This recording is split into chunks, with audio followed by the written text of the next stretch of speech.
What's going on YouTube? It is your boy Stu Sumter back again with another video. Hope everybody's having a great day. It's Memorial Day. I hope everybody's having that good food, spending time with their family, their loved ones, still being safe. We still through a pandemic. Have fun with your loved ones.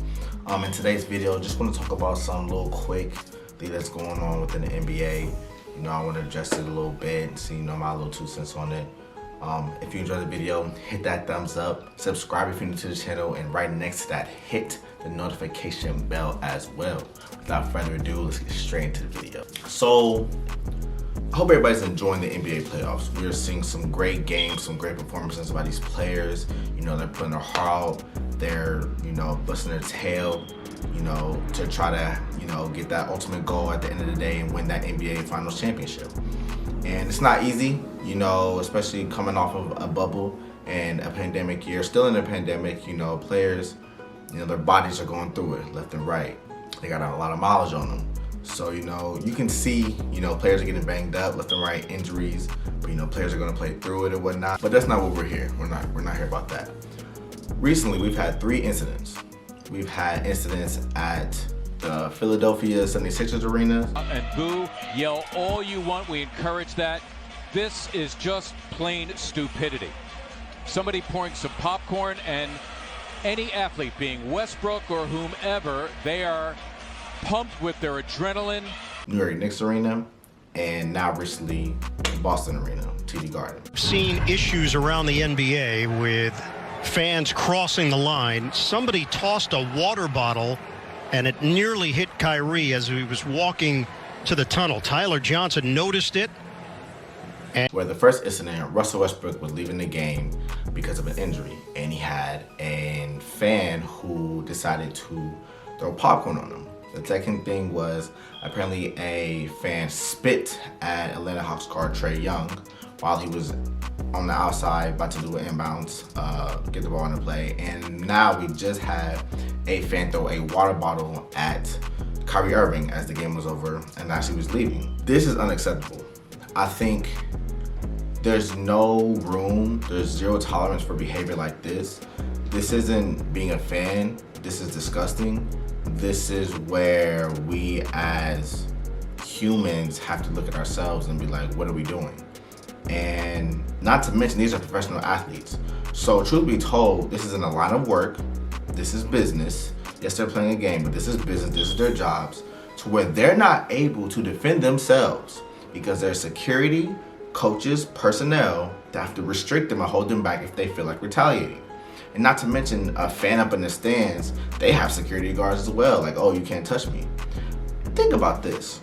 If you was on the street, you got something to say to an NBA player, are you really gonna say what's on your mind if it's negative and think that nothing's gonna happen back?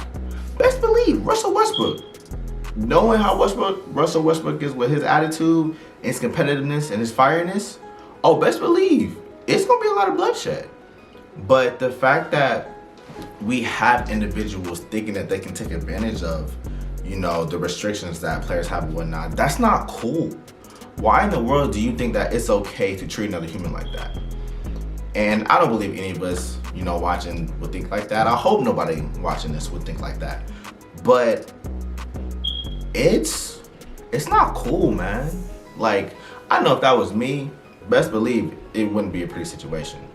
And I think that we are now seeing that we need to protect players. And yes, it's happening in the NBA, but this doesn't just happen this year. This happened over all type of years where fans yell racial slurs, throw things at athletes, coaches, and whatnot. It's terrible in men's sports and women's sports. It's awful. But I believe that something has to be done. And I like that, players understand, like Kevin Durant said in an interview, he talked about how, we all been in the pandemic and people been in the house for almost over a year and they itching to get out. But that's no excuse to be treating players who are people, who are human beings as such. Because like I said earlier in the video, if you see them on the street, you're not going to say what you really want to say 9 times out of 10. Because you will be ending up on the ground, knocked out 9 times out of 10. So I think that the NBA's got to protect the players. You're not kicking out fans. That's just because of a few bad apples. I don't think a lot of people feel the same way that these few particular fans do. I believe they're all getting bans I believe they are, and they should get bans. They also need to be charged with, some real stuff, some real charges. The young man who was 21 years old in the Boston game, he got charged with assault and battery by means of a dangerous weapon, with the water bottle being that weapon. So, and the fact that, they showed the video. Because when you think about it, in years past, you don't really see the fans who've done these incidents, but now they're the poster child for these incidents. And letting it be known, like, if you do this, you will be embarrassed. You will be held accountable. Your face will be shown everywhere. This will not go silenced. So I think it's great for us to be fans. Yes, there's emotion, you get riled up, there's adrenaline, there's juices going, there's back and forth, there's trash talking, there's all of that. But there's obviously a need for the game to be a game. I understand there's emotions involved. People put money involved. You shouldn't do that. People put money involved. I get it. But these 3 incidents should show the world and the league, should show the world like, yo, this can't happen. Show other fans that you will be held accountable for your actions.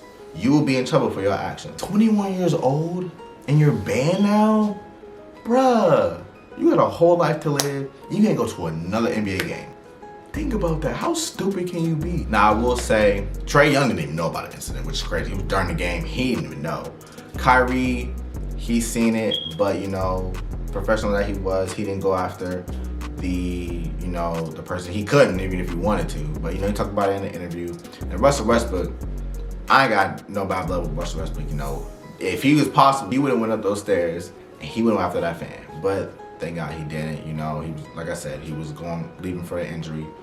But as fans, man, we gotta do better. We gotta hold each other accountable. And I think what's great is, I don't know about the Trae Young incident, but I know in both the Boston incident with Kyrie and the Philadelphia incident with Russell Westbrook, fans pointed them out. They weren't just, hiding behind a mask or whatever like that. They were like, nah, this is who did it. This is who needs to be held accountable for those actions. So, that's what we got to keep doing. But let's hope that these incidents stop, man. It's not cool. It's not dope. It's not funny. It's not cute. It's corny. It's lame. It's got to be done. So I hope the NBA comes out with something to make sure, like, yo, automatic ban, automatically charge, something to let fans know, like, yo, there's a 0 tolerance policy for this. We got to protect our players at the end of the day. I hope everybody enjoyed this video. Leave your comments down below, your thoughts on the 3 incidents that have happened recently in the NBA during the playoffs. I hope everybody enjoyed this video. Leave a like, subscribe if you're new to the channel, hit that notification bell as well. It's your boy Stu, and I'm out.